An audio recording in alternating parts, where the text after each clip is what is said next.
MBS 20-something or other affair. Wait, what, MBS? What are you doing? Analysing Avatar. Good point. Gonna clap again. Analysing Avatar.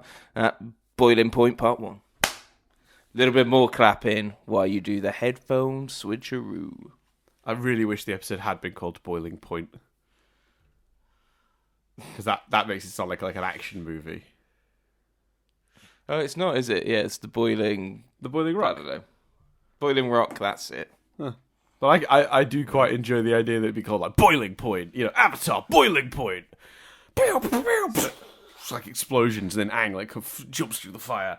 You know, it's like a Bruce Willis thing. And then Aang says, "Yippee-ki-yay, mother!" And then it just like another explosion blocks off the end, so you can't hear it because it is Nickelodeon. It sounds like an action movie or a game show. Right. Or it does sound like the 2021 Stephen Graham film about a man who works in a kitchen of a restaurant, and the movie is a real-time hour and a half in the kitchen of a restaurant, and like the guy, I guess, slowly loses his mind. I don't really know. Stephen Graham's in it. It's supposed to be very good, but it is genuinely called Boiling Point. Yeah, it's very hard to imagine. We should record. We should, start podcasting. But it's very hard to imagine Stephen Graham being in anything shit, isn't it? Like I'm sure he has been. Yeah, but it's hard to picture. It's supposed to be a good film.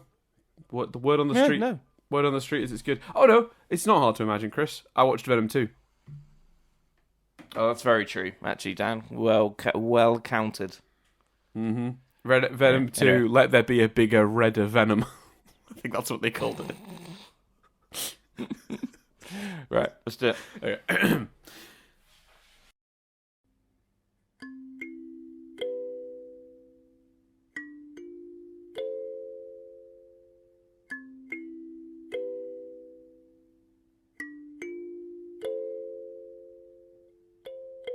Hello and welcome to Analysing Avatar. I am here as always with the late airbender himself, it's Chris Billingham. Whoop, whoop. So Chris, hey peeps. Chris, Jesus. Chris, we just watched part 1 of the 2-part episode, The Boiling Rock. Yes. Not Boiling I'm excited. Point. I'm very excited. As I just referred to it. I'm excited too, man. It was a good episode. Spoilers. Yeah, I mean, spoilers for our podcast that when we talk about the show. I always like this one. This is always a standout for me. Whenever we're doing like the sort of post Zuko joining the gang section of the show, like this episode or this 2-parter always sticks out to me as a high point. And that's not to say the episodes around this aren't amazing, but what I like about this episode is this 2-parter in general, and I guess we'll talk about this a little bit more in the second part too. But from my perspective, like the format of these episodes, to do it like as a Prison Break type episode, with that tension of how do they get out of the situation, just physically, how do they escape this location, is such a different format for Avatar, which is not normally a show that does stories of that nature. This one really feels quite unique, but yet somehow still very quintessentially Avatar, despite it being sort of Aang light, in terms of his involvement. And obviously that I'm being very careful there because I don't know, I don't know what you think might happen in the next episode, and I don't want to potentially. That was I keep in mind that everything I just said there was it's directly sort of pointing at this one. I'm not being inclusive of the second to sort of help disguise what's going on. But like, yeah, if anything, Dan, I wasn't really even thinking of the second until you did that weird, dug yourself that hole. Yeah, I mean, but the thing is, but that's just me trying to create doubt upon doubt. Like, I don't know if I'm like, yeah. I just don't want you to overthink anything I've said, but then I overthought what I said, and then it just became that mess of a sentence. But my point is, I always really like these episodes. They feel very different for Avatar. Very, very different. And like that is benefit to them. There's a constant tension to everything that happens in this episode, pretty much. So that's like, yeah, and I love these kind of like escape style movies. They're always fun. It's like sort of like a reverse Ocean's 11. Yeah, I agree. They're trying to get out instead of get in. So yeah, I'm a big fan. But yeah, so how did you feel based on just the first part? Is it worth doing a little plot summary first? Oh yeah, sorry. Yes, we do usually do that, don't we? Zuko and oh no, let's start this way. Sokka is all sad because do you remember how Suki was brought up recently and Suki was in a prison and everyone was talking about Suki and she got wound up about Suki. Well, he's really sad because his dad might be in prison and he decides to go rescue his dad, and he gets to the place that's a prison with Zuko, who agrees to help him because he knows things about the Fire Nation. They sneak into the prison, and they don't find his dad, but then Sokka remembers Suki exists again. And then they attempt to escape, but it goes wrong because right before they're about to escape, Sokka discovers there's a chance his dad might be arriving on the next sort of like shipment of incarcerated people's coming in. So he's like, oh, damn, am I going to have to wait? I'm going to have to wait, I think, to see if it is my dad. It's the right thing to do. Well, at first he says no because his invasion plan didn't work. And he's like, if we'd only cut our losses back then. So he tries to do that. But, Zuko and Suki are both very supportive and they decide to stay, which is a good thing that happens because the plan goes horribly wrong anyway. It might not have gone wrong had he been present to tell that big dumb guy to not be a big dumb guy, but I don't know. That big dumb guy was pretty big and pretty dumb and pretty quick about what he was big and dumb about, to be honest with you. So maybe he'd have done it before anyone could tell him to fucking back the fuck off. But anyway, so the plan fails, but they're still trapped in there, and then the extra prisoners arrive, and indeed Hakota is amongst them. So that's the summary. What do you think? I enjoyed it. I think you're right. I think there's a chance because Zuko made it very clear. Sorry, I'm trying not to sneeze. Right, I'm good. Suko, fucking hell. Sokka made it. I like that you merged all clear. three names. That was Suki. Well, it's because Sokka and Zuko all smushed into one person. I was trying not to sneeze, that's why. Sokka made it very clear that a big part of the plan was like, patience and just letting the current slowly take the cooler away. So yeah, I think he would have he at least knew that. If it'd been just those two, just Sokka, Suki and Zuko, just the three of them, then I think that wouldn't have happened. But I really loved it. I really enjoyed it. The Zuko Sokka banter is great. Yes. Like I just love the bit where I can't remember the context, but whatever leads Zuko to saying "I'm always unhappy," like, that made me laugh a lot. The whole discussion about May, and then I had a girlfriend that turned into the moon. That's rough, buddy. I'm not sure if you're aware, but that's a big meme. That's rough, buddy thing. Like somebody says something like, weird but like sad about their life, and someone posts the picture of Zuko. That's rough, buddy. Because it's such a weird response. Because it's like it's both a nice pat on the back, like a supportive, like, oh, I'm sorry to hear that, but also I don't want to touch that topic with a barge pole, like, because it's like it ends the conversation, right? He's not asking questions about the fact Sokka's girlfriend turned into the moon. He's like, I don't even know where to start with that. I'm sorry, that's rough, buddy. reminds me so much of from No Way Home. Just damn, gotta be careful where you fall. Yeah, exactly. Yeah.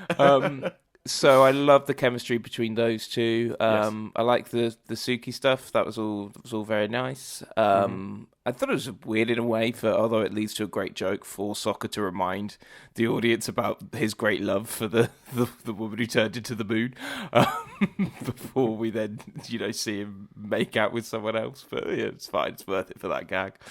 Let's delve into your thing of.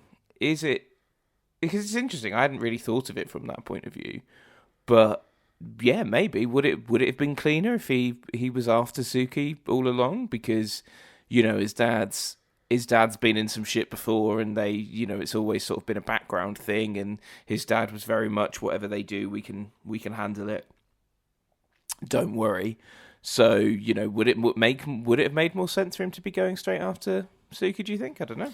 Yeah, because I think if it feels like, I don't want to apply intention, so I want to make it very clear here. I'm reaching for an explanation, so I'm speculating here. I'm not suggesting this is exactly what the writers said or did or thought. But what it feels like happened is they wanted Suki to be a surprise in this episode. So no mention of Suki whatsoever. So when he gets there and he doesn't find his dad and it's a bummer, you get the rise of, oh, look, it's Suki. And on paper, in isolation, for what this will be 40-odd minute story about a prison break or whatever, it's fine. No problem. He goes for one person. Turns out someone else that he knows and cares about is in that prison, and he can still help them. It's not the victory he wanted, but it's something, right? But in the context of the whole show, where you've already, I think, questionably portrayed Sokka as having forgotten Suki exists. It was a long time that he never went, did anyone see what happened to Suki? I mean, we saw Azula in the Kyoshi Warriors outfit. Did they capture Suki? Is Suki alive? Should I think about Suki? Should I ask about Suki? Does anyone know anything about Suki? Instead, he just doesn't say anything, and then we have the moment where Azula is like, my favourite prisoner used to mention you. He's going to come to save me someday, but you never did, or whatever. And he's like, where's Suki? And suddenly he's all anger and rage about Suki, like he's been pining over this situation for months and we haven't seen it. And look, the fan explanation is, he was off screen. It just never was part of the stories we saw. Sure, it'd be nice if the show covered it, though. Because that moment with Azula would feel a lot more earned if we'd seen Sokka being worried but not knowing where she was and not being able to do anything about it for a couple of episodes. And I don't mean, like, make whole plots about it or anything, but just the odd line here or there, or the odd moment where Sokka, like, is sad because of that. Like, fine. Like, or even in the Toph episode, when he had his moment with Toph about Katara and stuff. They could have both shared things they were worried about, and Sokka could have been honest about feeling worried about Suki. There's ways to do it. My point, I suppose, is, so when you've already fucked up there, in my opinion, in the wider scheme of the story, because that felt really weird, that Sokka just suddenly remembered Suki existed and was very angry about it. It's very strange not to have the reason he goes to the prison not be Suki. I found that really weird, especially, and this isn't the writer's fault, obviously, because they didn't know that Nickelodeon would do this, but obviously the previously on is mostly the Suki stuff from the Azula conversation. Oh, is it? I skipped it. I didn't see that. Now, when you're designing your episode to have that pleasant surprise of, we've gone for one character, and oh, look, it's another, maybe doing the previously one and focusing it so heavily on that character was a mistake. And that's not their fault. I'm not judging them for that. That's not a criticism of the episode because it's not fair. But yeah, fucking, you done fucked up, Nick. So yeah, personally, I feel like it's very strange that this episode, because also his dad kind of accepted his fate and was happy to be like, and was like, you know what, I'm accepting that I'm going to be a prisoner for now. It's more important you kids get out of here. I understand why Sokka would want to help his dad. The simple answer, Chris, would be to not be too fussed about the surprise and just have Sokka be like, so many people I love are captured. We're gonna go to this prison and see if we can find them. Like, because you could have done something really cool there with the others, the sort of extra gang that we have at the moment. Them sort of looking all sad and Sokka feeling that guilt of, their families and friends. Right. So he's going just to kind of get whoever he can. Yes, because that's the other problem. Lots of people got captured in that in that sequence. The kid in the wheelchair is his dad got left behind, right? The professor. Now, admittedly, the professor's not likely to be held in the same place. The machinist is not likely to be held in the same place as his dad, who is like a competent fighter. They're obviously gonna he's going to be they're going to have him in a lab somewhere, forcing him to develop stuff for them. But those characters all have people that could be in this prison, that they because the Duke, no, Smellerby, no, Pipsqueak, yeah, Pipsqueak, the big guy. I get them all mixed up. Yeah, big guy's called Pipsqueak, I think.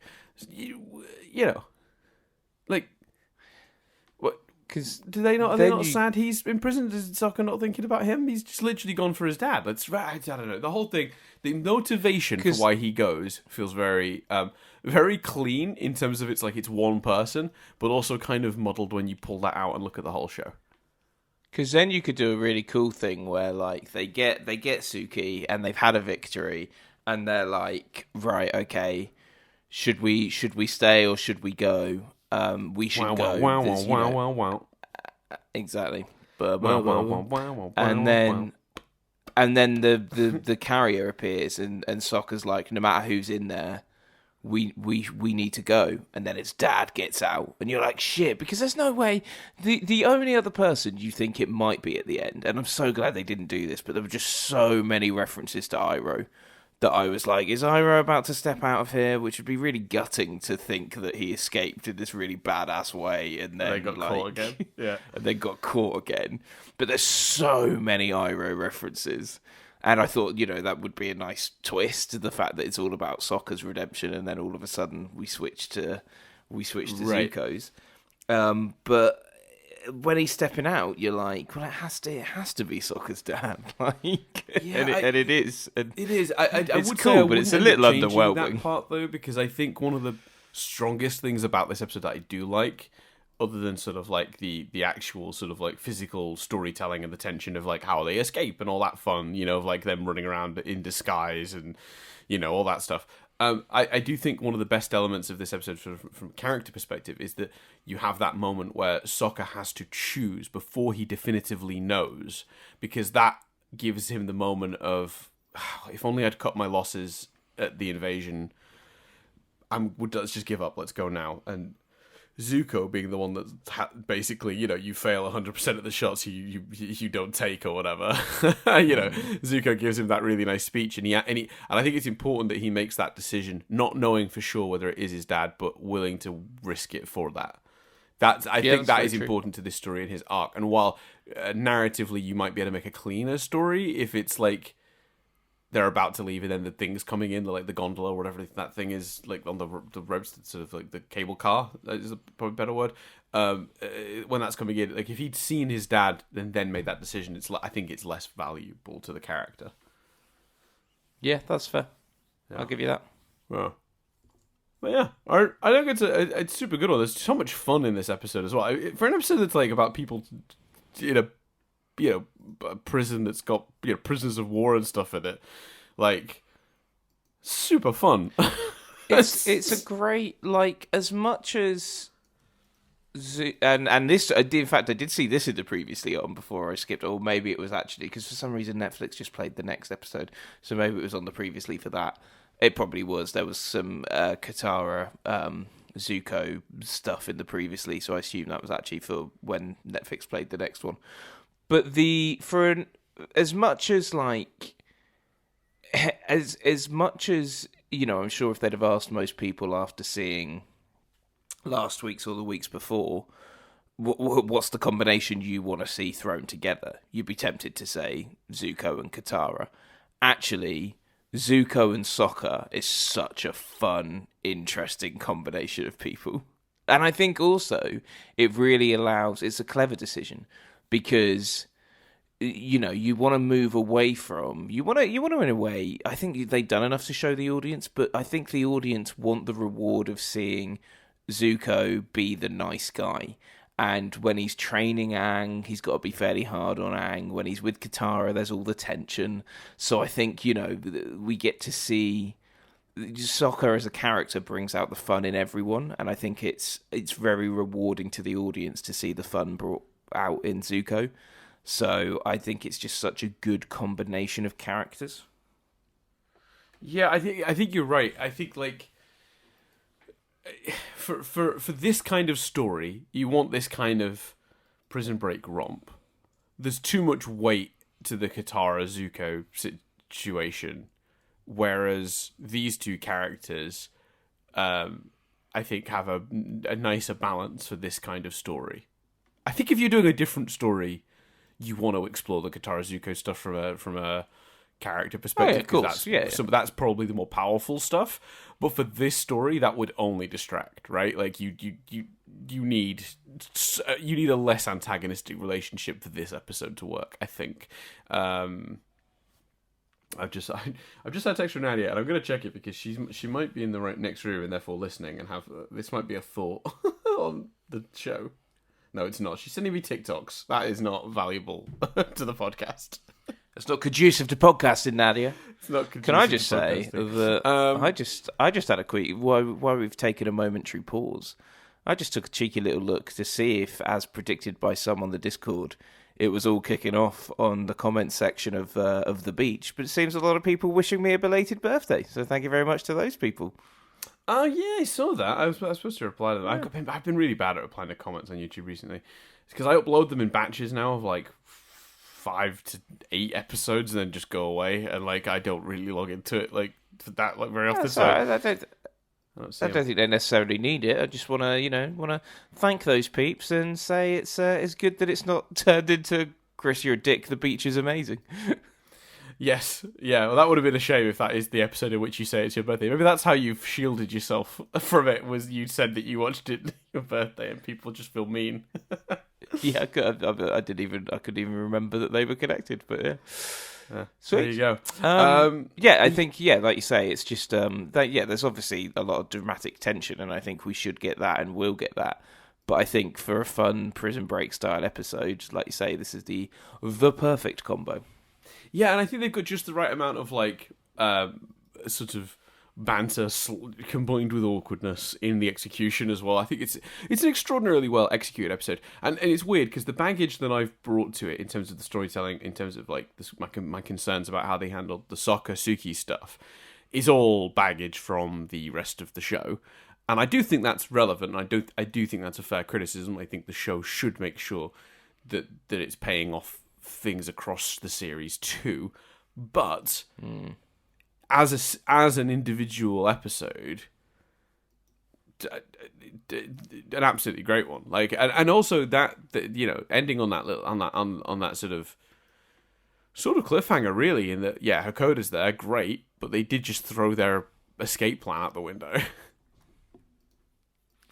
Yeah, that I don't know, because it does feel like I don't think Aang's going... Well, if Aang appears kind of to save the day, I'll be pissed off, because there's no indication where they've gone, and we've not cut back to them in this episode with them going, maybe they weren't going out to get meat. It was such a clean, they've gone to get meat. We're accepting that as an explanation. Cool. I think the only thing you can do with that is have them return and be like... wow, you said you went out to get meat, but actually you got sushi, because that name sounds a little bit like sushi, doesn't it? That feels very Sokka, I'll tell you that. Exactly. So, I think, you don't have them. Again, maybe Iroh, or actually just Zuko's arc is... he really misses his uncle, and they're just really hammering it home, which is fine. I'm cool with that. But again, it feels like they've made a lot of references to him. It wouldn't surprise me if we saw him. Again, I wouldn't like that either, though, because I don't like the idea of him, suddenly getting caught again. Unless suddenly maybe he appears with an army ready to bust everyone out of prison. I don't know. Yeah, I will say. I don't remember there being this little Iroh in this season. Just talking about the episodes up to this one. Because whenever I'm thinking about this show, and I'm always like, wow, isn't it crazy they replaced him in the third season voice actor wise, and you really can't tell. And it turns out you can't tell because he's barely in it. I didn't realise how little Iroh we got in season 3, and I think that makes sense. So there's a certain amount of Zuko out on his own that's important, and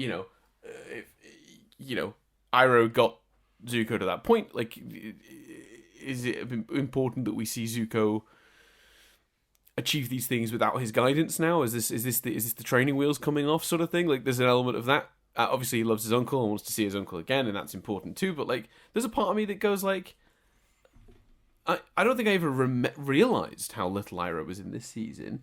But yeah, there isn't much, and it's fine. Works reasonably well. Yeah, I think it does. I think because, like you say, it allows you to focus on Zuko, and if you're gonna do the shit I've made a mistake plot, you need separation to do that plot, and I think it works quite effectively. But they're really hammering it though. The last few episodes, there's just been almost every time Zuko's talked, he's talked about. Like his uncle and tried to emulate him and stuff. And I think it's great. I think it's lovely that he's now trying to be good, and all he can think to do is, what would my uncle say? What would my uncle do? Yeah. WWID. Yeah. Well, no, yeah, WWUID, exactly. I guess.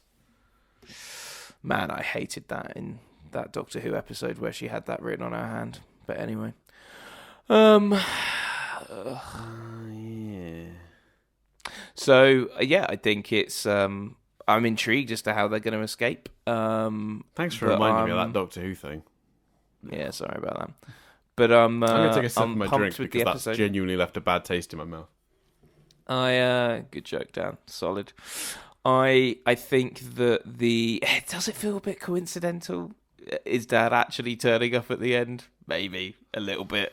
Maybe it would feel less coincidental if there was just. I'll be honest. I was expecting there to be another part of the prison that even Zuko didn't know about.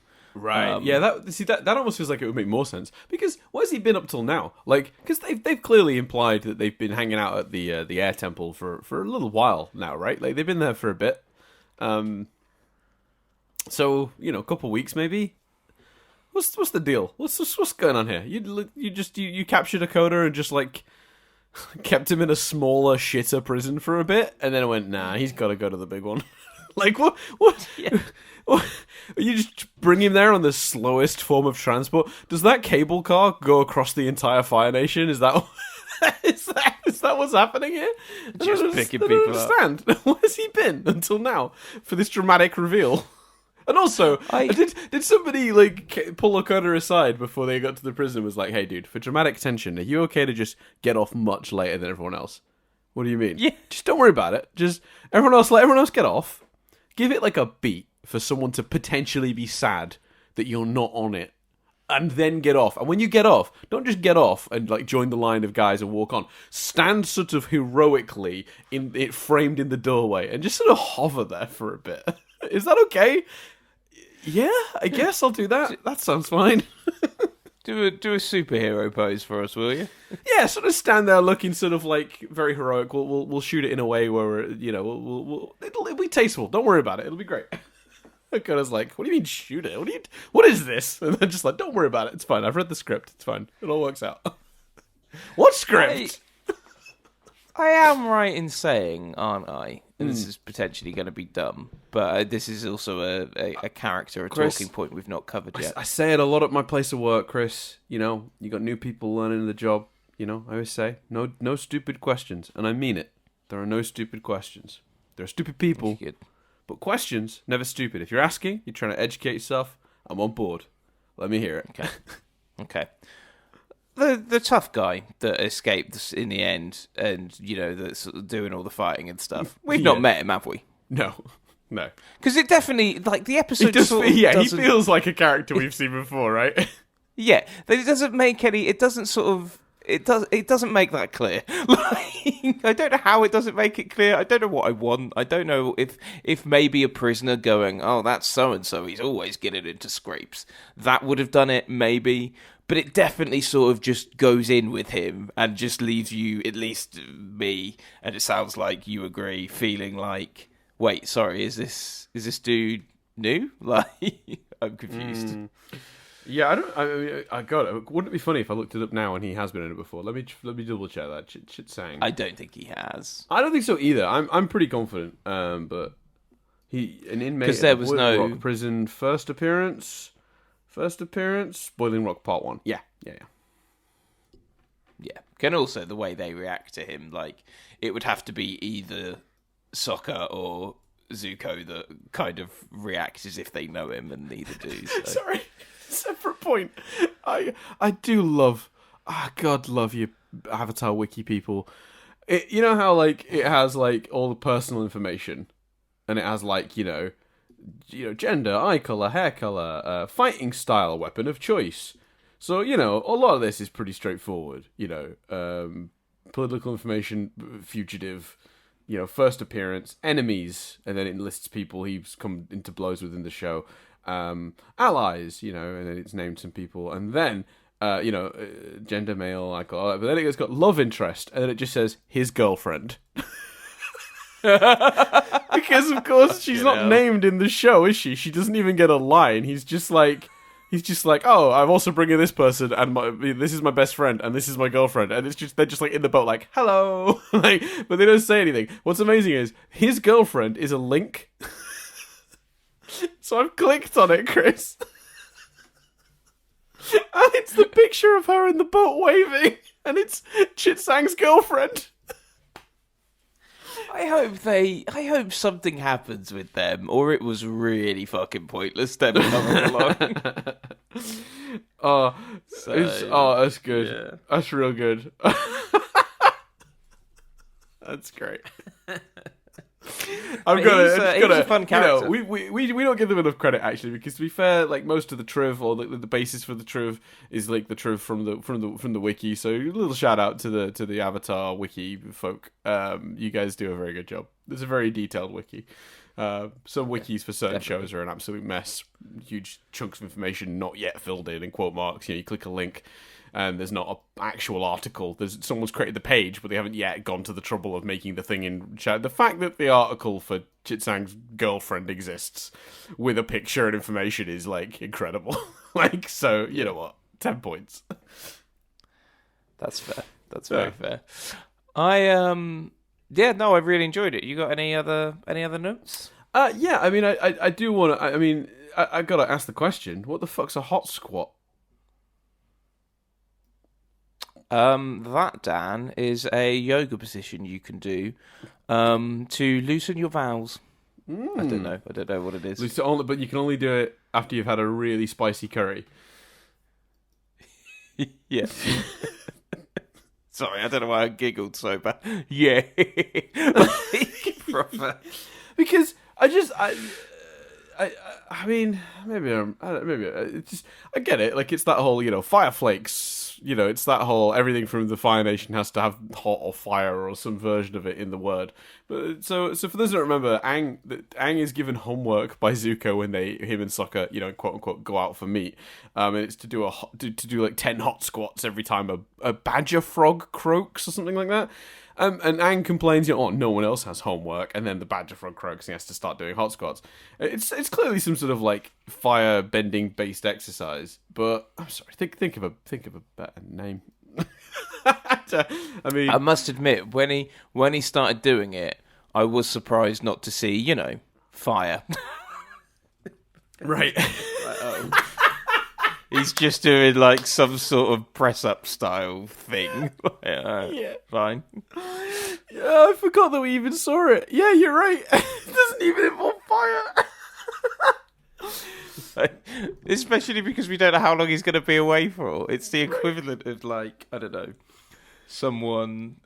Well, yeah, it's just the equivalent of that, isn't it? He might as well have said, get down and give me 50. That's great. So the other stuff. I did make a note of. What's that? Sorry. This is a side thing, but when you just think of something like a song lyric or a scene and it gets out of your head. What's that film where it's like, get down and give me 50, and the guy just lies on the floor and hands a like $50 note over? Is it Dumb and Dumber? That's hilarious. 1 second. Get down. 50 dollars. Let's see. Drop and give me 50. No, that's just not immediately coming. 50. Well, I don't know what the number is. Maybe it's 20.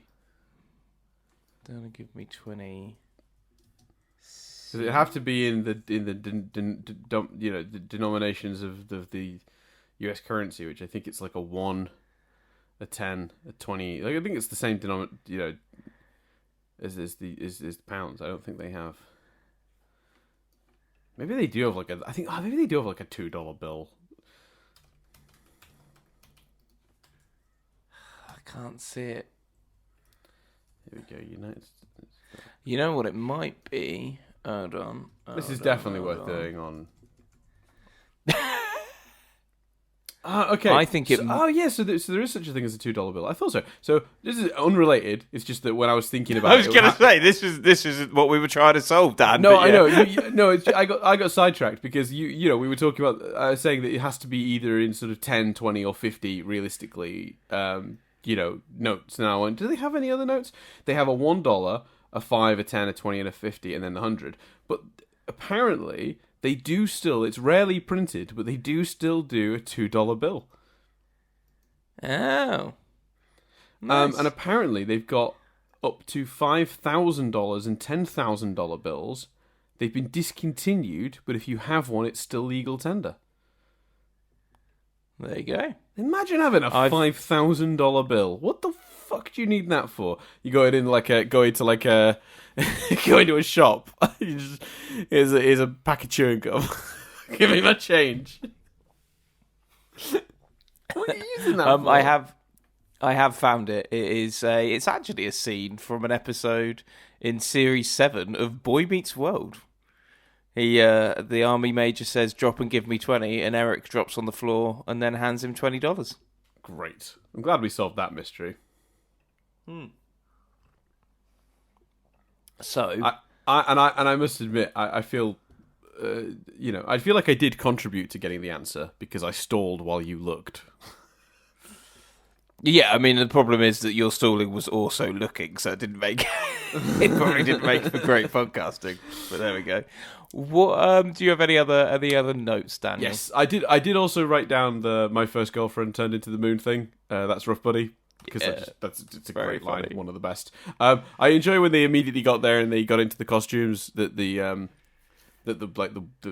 Oh, there is a few other things we need to talk about actually, but we'll come back to that in a second. I'll finish my thought. I like when they first get into like the Fire Nation sort of guard outfits and the things like the other guard's like, it's very cute, isn't that right? And they're like, very cute, sir. Yes, like they have to sort of like go along with it, but they have literally no idea what's happening. I also really enjoyed the explanation for the fact that none of the guards need to wear their helmets. Or seem to wear their helmets, but they don't question why Sokka and Zuko never take off theirs. That line about it's regulation to keep the helmets on. What if someone was to attack us? And they're like, you won't be wearing your helmet. Give it a week. I thought that was really fun. The idea that it's just like, noobs. I did enjoy that. We need to talk about the Warden though. So at one point in this episode, when Sokka first reveals himself to Suki, they nearly get caught, and it leads to Zuko actually being caught. And he's imprisoned in the prison, and then the Warden comes in, and it turns out the Warden is Mai's uncle. And Nadia made sure, she told me last night that I absolutely had to bring this up because it's one of her favourite elements this episode. It's kind of incredible that he's not mad at Zuko for betraying the nation he is from. He's not mad at Zuko for being a traitor. He's mad at Zuko because he broke his niece's heart. And that is kind of hilarious when you actually take it in context. I'd forgotten about that element. I hope that comes back in episode 2. Because it didn't, Well, they're still trapped in there, and the Warden's around. Well, so yeah, and I assume it. I assume it will, but kind of. That's going to be very interesting if they do that, because are they going to do something with that in the truest sense, or could that have just been anyone that knows who Zuko is? Well, that will be the question, I suppose. If they do something with it, specifically to do with May, great, thumbs up, victory, right? If it doesn't come to anything, then it might as well have just been someone who was angry about the fact that he was... because you've not done anything by making it that specific. You might as well have just made it somebody angry at Zuko for being a traitor. Yeah, completely agree. Yeah. And I do think, like, it's good to have a Warden type character, right? Like, these stories kind of need that sort of villainous figure that runs the prison with an iron fist. No one's ever escaped, and no one ever will on my watch. That's a trope of this genre that they're sort of doing for this week, the prison escape movie. And while this season sort of started with, or was it last season? Whichever season, it was season 2 that started all those genre episodes where each one was something different. These Boiling Rock ones fall into that category for me. So I really like these episodes for that reason. I really enjoyed that. Yeah, and this is like a little hark back to that for me, like, to that era of the show, this double bill, and that is a big trope of it, the grumpy Warden. So yeah, like the Warden, like the whole. I do love that he's just not mad about the traitor, the elements of Zuko. He's just mad he. God damn it! It's so dumb. It's so dumb. I love it. He's what a great campy sort of over the top character he is. Love it. I do. Oh, god damn. I know you already talked about Zuko, like, doing a lot of stuff about his uncle. The best one for me was when he tries to give Sokka the advice his uncle would give, and he talks about the clouds and the silver lining, and how he lands on it, it's this big rambly speech that lands on, take a bite out of the silver sandwich. And then Sokka's like, oh my god, this is amazing. And he's like, hey, I can't believe that worked. I didn't even know what I was saying. And Sokka's like, no, that made no sense whatsoever. I'm excited because I've just seen Suki. It's one of the best exchanges in the whole episode. I couldn't not give that a little shout out because I love that so much. It was very good. Yeah. I think I really enjoyed it. I think there's an element of they've done that bit twice now. I don't think I want it every episode, but it is very funny. Yeah, and I also really enjoyed, and they're still playing on the, do you remember Zuko used to be the bad guy joke, and it never seems to get old, because they did it this week. No, that's fine. Yeah, you can do that every week. Yeah, this week's version of that was Suki meeting Zuko, and he's like, nice to meet you. She's like, oh, we kind of already met. You burnt down my village. And he's like, sorry about that. Like, super awkward. Yeah, and in a way, like, obviously they don't have time to ever do this scene justice, and that's why it's not in the episode. But you do kind of want Sokka going, oh yeah, he's now on our side. Like, how do you know for sure? Well, he says he is. He shot a guy in the eye, and him and Aang stood by a dragon, and the dragon accepted them both. Well, that sounds fucking mental. Yeah, that's like, the thing with the show. It's like every episode is so insane at the moment that, like, the idea that anyone would have to explain any of it to anyone without context, it would be an absolute. It makes me think of that scene in Return of the Jedi when, like, C-3PO has to try and explain to the Ewoks what's been going on, and there's a part of me that goes like, this story is so insane that, like, any of them could have believed this. Yeah, and that's, I understand why we've not got that scene for that reason, because if they gave us like a 2-minute version of that scene, we'd be like, well, that's not enough. But there's no amount of that scene would be enough to convince Suki, and it would only, the more of it you do, the more you detract from what the rest of this episode is. The only realistic way for this for that to track is for them to sit her down in front of like a DVD player and put in the episodes of this show. So I understand why the scene doesn't exist, but I wish it did. And while they're doing that, that's when that director guy is all like, Hakoda, remember, step out dramatically at the end. I do also like the trope, and again, I love that this falls into a lot of like the prison break story tropes. But the criminal that overhears the plan to escape and wants in, and it's morally ambiguous because your main character is a good guy that's been wrongfully imprisoned, but you've got this other character that isn't. I think that's great. It's a big trope of that genre. I think probably one of the most effective versions is actually in the TV show Prison Break with Robert Knapper's character, who I always always forget the name of, but he was like a serial killer or something, and he got wind of it and wanted out. Do you remember that? In the show Prison Break? What was that character called? What, the one who was actually always still a bad guy, or the one that then was actually a good guy? Teabag. Because Teabag was the one that stayed a bad guy. But yes. I think there was another one that had killed or committed some quite bad crimes that genuinely then was Sucre? A good guy. That was his mate, wasn't it? No, I mean the guy who left the got away with it. Like he had a daughter and a kid, and he got away with it. And then I very distinctly remember he then came back towards the end and in the final montage he's got a paper by the door. Benjamin Miles C-Note Franklin. Yeah. Well, that is a long name. I just found that on Google, by the way. That is not my memory. I just want to make sure. I'm sure no one really thought that, but because that would be an insane thing to remember. But yes, yeah. Yes. I Googled it as Chris was talking to try and figure it out.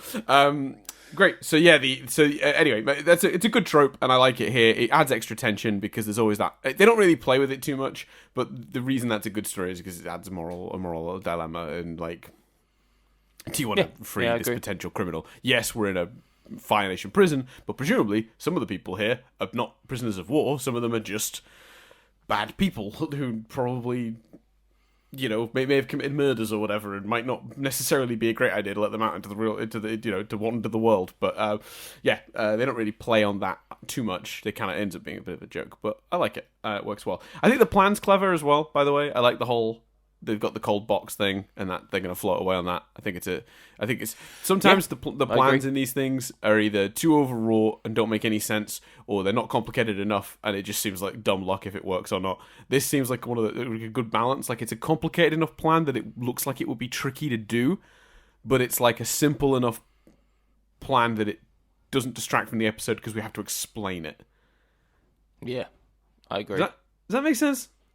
Yeah, there's a fine balance when you're doing something like that. It has to be complex enough to be interesting, but like not too complex that you think like that'll never work in a million years.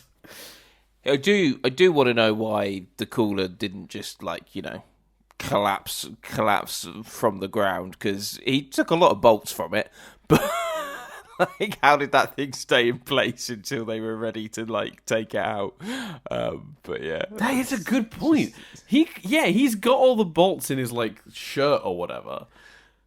Oh, they do say that's the internal bolts. Maybe the external bolts still held it in place until because I think doesn't Soccer imply there are bolts on both sides? So Zuko needs to get the ones on the inside out. Maybe it's still without weight in it, stays there overnight, and then the next morning they undo the outside ones and it comes off. It's a bit fansplaining, but yeah. Should we triv it up? Triv it up. Yes, let's triv it up. I'm gonna give you some trivia. So, there's way more trivia for this episode than the one that follows it. So we'll do a listener question on the next episode because there's only 3-4 pieces of trivia for that one, where there's a bit more for this one. So we'll do it that way. Seems reasonable. So, the design of this prison... good to me, Daniel. This design of this prison is a reference to Alcatraz Island, a real-world prison nicknamed the Rock, as with the Boiling Rock. Alcatraz boasted a history of no successful escapes for a long time. I think there were escapes in the end, I believe, before it was closed down. I think there's a Mythbusters episode that tests the theory of how they got out.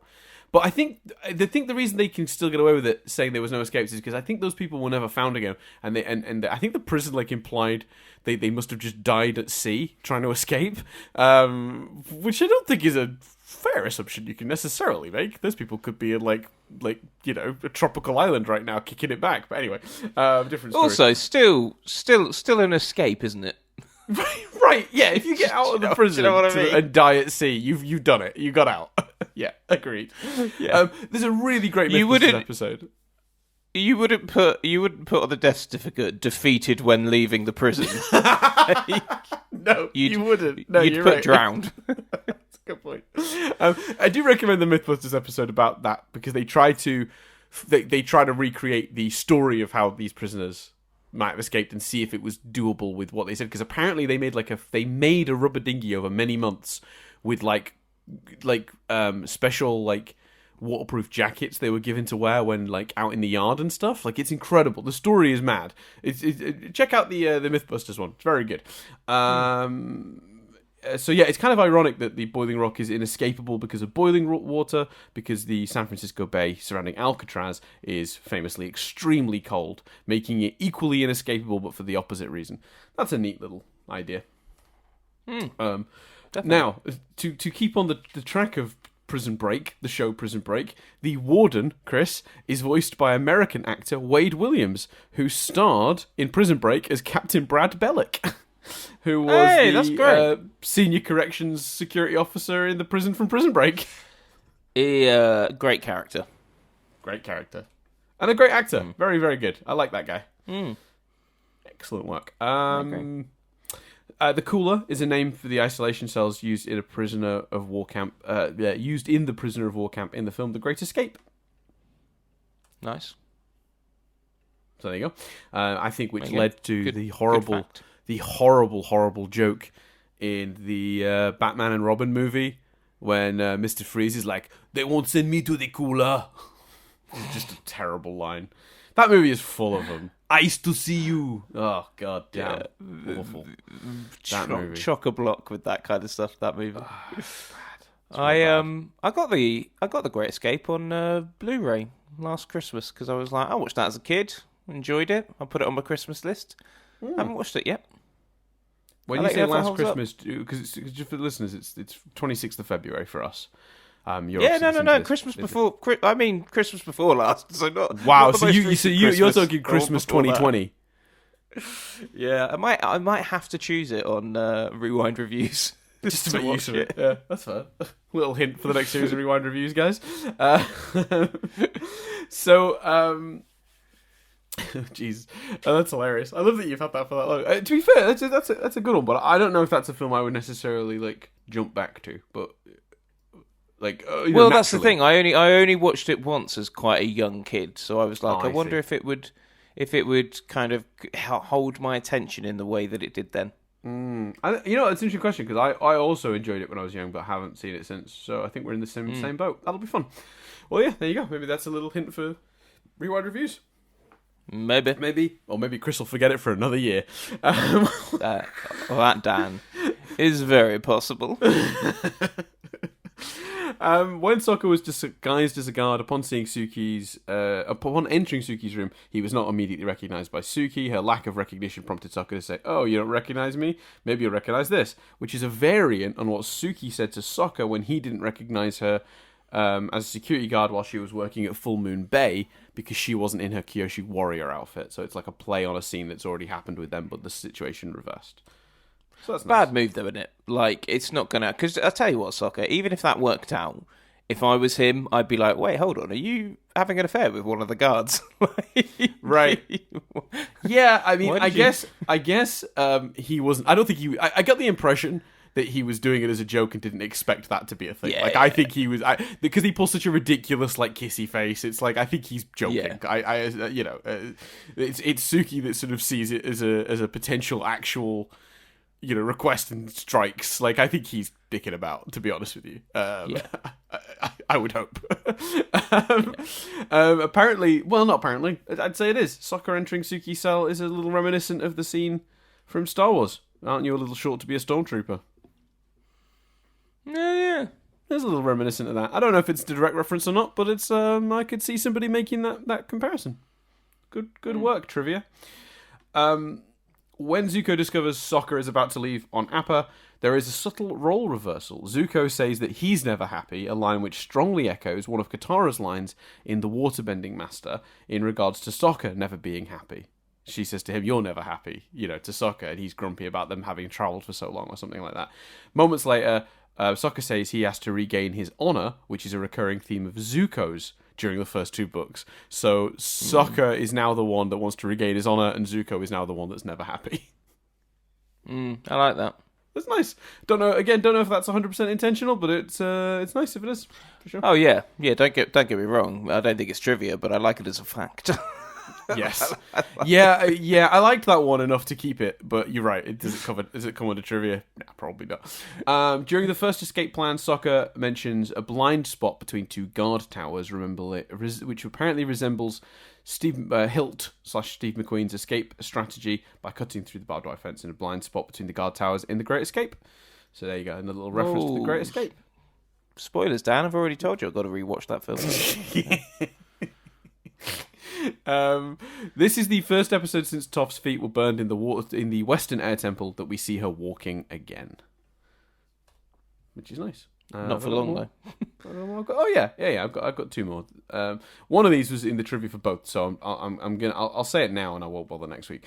According to the Avatar extras from this episode, the effects of the cooler cause the firebenders to lose their bending for about a week. Zuko therefore has to be a powerful firebender in order to have the cooler have no effect on him at all, to the point where he's even able to do that fire breath technique while in it. You know why, Dan? Because his firebending no longer comes from rage. Oh, you know what, Chris? I know you sort of said that as like a slight joke. No, not really. No, it's just sincere. Oh, well, there you go. That's a great point. You're probably right. Right? That's got to be it, yeah? He's the original source now. He can use the original source of firebending. He's not going to be dampened by the cold box. I like that. That's clever. Comes from life or whatever the fuck they were talking about last week. Yeah, that was precision. Yeah, I got it. I'm on board. So to commemorate the free 1 month subscription to Paramount Plus that they offered last year, which included the streaming of Avatar The Last Airbender episodes, the Boiling Rock Part 1 and the Boiling Rock Part 2 were actually live streamed on the official Avatar Last Airbender YouTube channel on March the 4th, 2021. The live stream apparently ran for 3 days. They just looped those episodes for 3 days? I was gonna say, why did they just live stream the whole show? Yeah, right. Yeah, that's madness. That's madness. Fox aired like all of the Simpsons to commemorate some sort of anniversary or something, didn't they? They did. That's right. Or they did. They literally did. Yeah. They I think they aired it all across their TV channel though. I don't think they did it on like. I mean, it would have been viewable on the internet through the same reasons that TV channels can be seen through the internet now, but I think it was specifically like broadcast. Yeah, it was. Yeah. But yeah, there you go. That's all the triv. Good triv. I think we trived it up. We'll see you next week. See you later. Yeah. Raphodraws, check it out. Bye. By check it out, I mean their profiles. Am I allowed to do all the? You know what, Dan? It's not as effective when I do the outros, is it? I mean, I was going to say, you just detailed. missed a few bits. Just a few tiny bits. Just some little information. Hey, shall I do? I remembered Raphodraws, and I consider that the most important bit. That is the most important bit. I agree. If I forgot to plug the Patreon, if I forgot to plug the YouTube channel or our Twitters or whatever, that's fine. I don't really mind. I'm always angry at myself when I forget Raphodraws. So we'll start there. Instagram.com/Raphodraws. Raphodraws, a fantastic artist, supplied us that brilliant piece of art.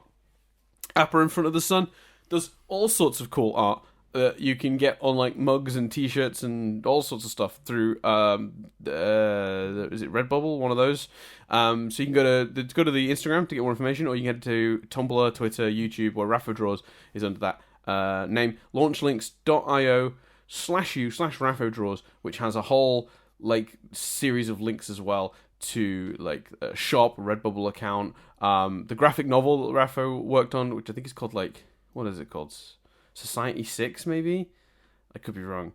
I could be terribly wrong. But either way, there's an absolute boatload of really cool stuff you can get. Oh, just had a look. There's some Avatar artwork you can get as like phone cases. Oh, some of this looks awesome. You know what? I click on this link like sort of every couple of times we do this, and I always am just like, oh man, some of this stuff is so damn awesome. Like, it's really good art. Yeah, go support Rapho. I think that's the thing to do. Anyway. You can get us in all the usual places. I'll skim through this one. There's a Patreon. You can get episodes of this a week early, or you can ask us a question, like the question we're going to answer in the very next episode of this podcast. Sometimes the questions are relevant to Avatar, but more often than not, they're just random things, like, Chris, name all your favourite condiments. So yeah, feel free to join in the fun. You can also get access to the Discord through that, and it's as little as $1 a month. You can get episodes early, and the question, and the Discord, all for that price. We don't have like price tiering, just give what you can if you're interested in supporting us that way. If you'd like to support us in other ways, you can go and subscribe and like in all the different usual places. So it's youtube.com/nothing-but-static-uk if you want to subscribe to the YouTube channel and like the videos and all that jazz. That helps. The other thing you can do, comment as well. We always like to hear your comments through YouTube. You can get in touch with us through a lot of those methods, but you can keep listening. That also supports, and of course, tell a friend. Other ways you can contact us if you have thoughts, mail at nothing-but-static.co.uk, or at Dan Doolan on Twitter, or at C Billingham on Twitter for Chris, although he probably won't see it. Doesn't really check. I check Twitter, so I get notifications when you tweet, so I will occasionally. Yeah, I still feel bad about this, because if I ever do like a late night tweet because I happen to have gotten back from, I work quite late for listeners. So if you ever see a tweet from me at like 2 a.m, I'm not just up at 2 a.m. doom scrolling. Although that probably sometimes happens too. More often than not, though, it's I've just gotten back from work.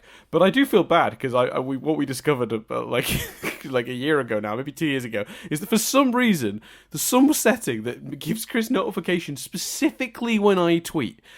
So what I find quite funny about that is I did hit retweet on a tweet when we started this podcast today. So Chris will have had a notification of me tweeting while we were recording. Well, I think that shows what a poor reflection of your commitment to this podcast, Dan. Well, when I loaded up my laptop to look up something, it was on Twitter already. And I saw the tweet, hit retweet, it's a good tweet, and then I moved on.